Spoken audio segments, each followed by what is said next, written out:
Have you ever done something unusual and thought to yourself, I bet I'm the only person in the world who's ever done this? It's impossible to know how true that is for any given task, but it's also an entirely reasonable thought. After all, someone always has to be the first and sometimes only person to do literally everything that can or ever will be done. As it happens, sometimes those historic feats are a little more memorable than others, like these 10 achievements that have never been repeated. At least, not yet.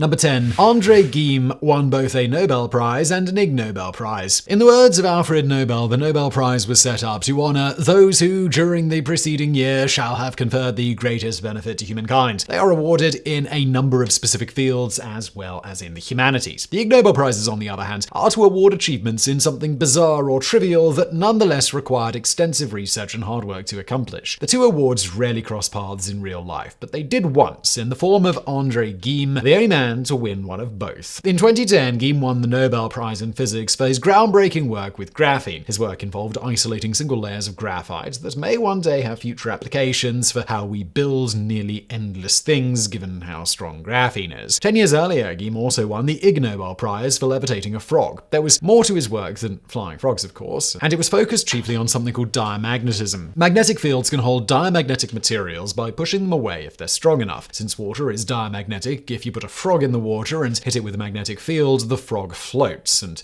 that's how he got an Ig Nobel Prize. Number 9. Roger Sherman signed 4 major US foundational documents. When people invoke the founding fathers of America, they usually refer to people like Thomas Jefferson and Ben Franklin. They should probably be talking about Roger Sherman, however, since he was the most foundingest of the fathers, which is to say he's the only one who signed 4 of the most important documents related to the founding of the country. While some may have signed the Declaration of Independence or even the Constitution, Sherman signed both of those along with the Articles of Confederation and the Continental Association, otherwise known as the Articles of Association. A real man about town, Sherman became a lawyer when another lawyer told him that he should just start practicing law, and then he became a judge and then a Superior Court justice in Connecticut, and politics wasn't far behind. It's said that he was admired by many of the old founding fathers, and his life was very much dedicated to the nation and defining it. Number 8. John Paul Scott is the only confirmed escape from Alcatraz. Alcatraz will go down in history as one of the most infamous prisons ever. It had some of the nation's most notorious criminals, but it was even more well known for being inescapable. People tried, of course, and some were never seen again, but only one man ever got off the rock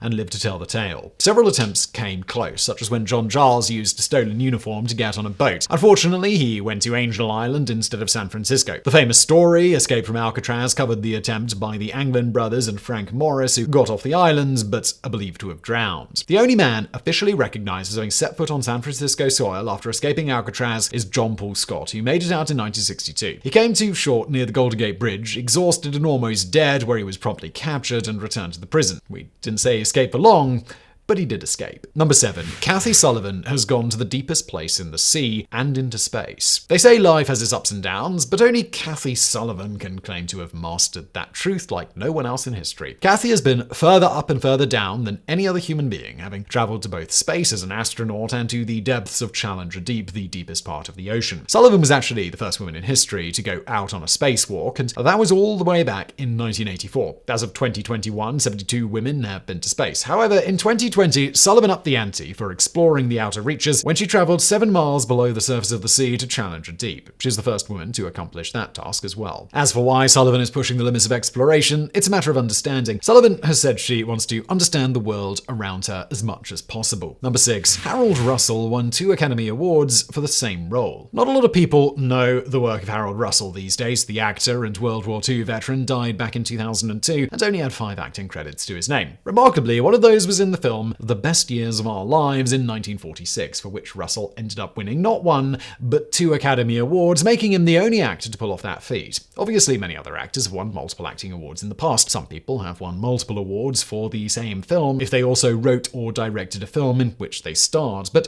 none of that was the case with Russell. He was given 2 acting awards for the same role in the same film. The first award was for Best Supporting Actor, an award audiences today are still very familiar with. But the second award was where things got a bit unusual. He was given that honor, an honorary one, for bringing aid and comfort to disabled veterans through the medium of motion pictures. Number 5. Peter SIEBOLD is the only survivor of a spaceship disaster in history. Anyone who survives a deadly disaster is lucky. Most people would agree with that. Whether it's a tornado, a sinking ship, a fire, or something just as harrowing, to make it out with your life can seem like a miracle. Peter SIEBOLD knows this better than most. He's the only man in the world who fell from space and lived to tell the tale. SIEBOLD was a test pilot for a Virgin Galactic spaceship that suffered a catastrophic failure at about 50,000 feet into the air. His seat ejected and fell about 30,000 feet at nearly 200 kilometers an hour before his chute deployed, giving him 20,000 more feet to go before he hit the ground and survived to tell the tale. Sadly, SIEBOLD's co-pilot didn't survive the incident, and SIEBOLD himself actually lost consciousness during his fall,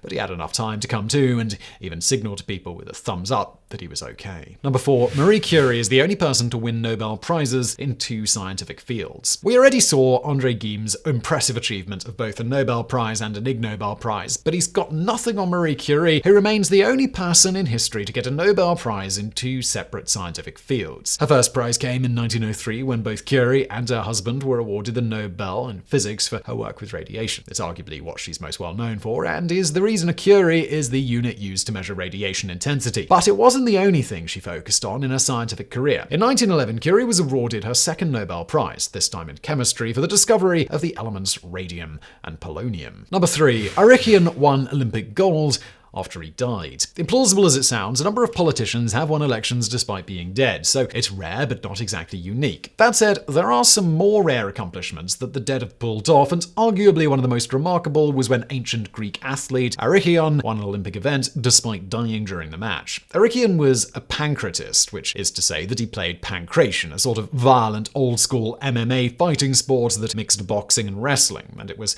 known to end in fatalities. So how did the man win and also die? As the story goes, ARRHICHION had won at 2 previous Olympic Games. In his third championship bout, his opponent had him in a chokehold, and he was slowly but surely killing the man. To fight back, ARRHICHION broke the man's ankle, forcing him to end the hold. The maneuver put the fight back in ARRHICHION's favor, but the damage had already been done. He died from his injuries, even though he won the match. Number 2. Adam Rayner was a dwarf and a giant. Medically speaking, dwarfism is defined as a condition that limits a person's height to under about 4'10". It can be brought on by several other conditions, but the main symptom most of us would associate with it is short stature. Acromegaly, also known as gigantism, would be an opposite condition in many ways. Those affected can grow to unusual heights, even closing in on 8 feet. It tends to express itself later in life, however, in the teens and even into early adulthood. Since both dwarfism and gigantism are different conditions, you may wonder if it's possible for a person to somehow be affected with both of these conditions and how that would even work. And the answer's yes. Adam Rayner had both, and it played out in a very unusual way that was quite likely painful for the young man. Rayner was 4'8" at the age of 19. It was said that despite his short stature, he also had unusually large hands and feet. He wore a size 10 shoe, for instance. 3 years later, he was in a size 20. By age 21, Rayner's growth became remarkable. In 10 years, he would reach a height of 7'1". A tumor on his pituitary gland had caused acromegaly and led to his increased growth, as well as a curved spine, large lips, hands, feet, and forehead. He's said to have been around 7'8" when he died at the age of 51. It's worth noting that most tales of Rayner include photos that aren't Rayner at all. The pictures most often included are of a man named Baptiste Hugo, who was also a giant, but never a dwarf. Number 1. Gerald Ford was never elected vice president or president. When it comes to official rankings of US presidents, Gerald Ford is not particularly memorable. He's not the best, he's not the worst. One survey had him ranked 28th, about as middle of the pack as humanly possible. But if nothing else, Gerald Ford deserves recognition for his astounding and unmatched achievements in American politics. He is the only person to ever reach the position of both vice president and then president, having never been elected by anyone to either job. Ford was House Minority Leader in 1973 at the height of the Watergate scandal that saw Vice President Spiro Agnew resign from his position over charges of tax evasion and taking bribes. President Nixon then appointed Ford to the office of vice president. Less than a year later, Nixon would resign from office, and that meant Ford had just been given a promotion. He served from 1974 until 1976 and is most known for pardoning Nixon for his crimes and not doing much else.